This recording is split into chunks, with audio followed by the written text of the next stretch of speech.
ნიდერლანდების სამეფოს სახელით მსურს, ქართველ ხალხს გულითადად მივულოცო დამოუკიდებლობის დღე.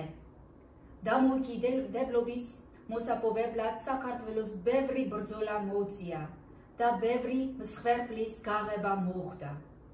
და ქართველი ხალხი დღემდე აგრძელებს საკუთარი თავისუფლების დაცვას, თავისთვის და მომავალი თაობებისთვის.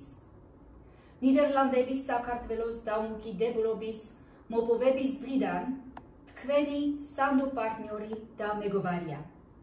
ჩვენ ვრჩებით საქართველოს სუვერენიტეტისა და ტერიტორიული მთლიანობის მხარდამჭერებად, მათ შორის ევროკავშირის სადამკვირვებლო მისიაში ჩვენი ურღევი მონაწილეობის მეშვეობით. ჩვენ თქვენს გვერდით ვართ და ვიქნებით. გამარჯოს საქართველოს!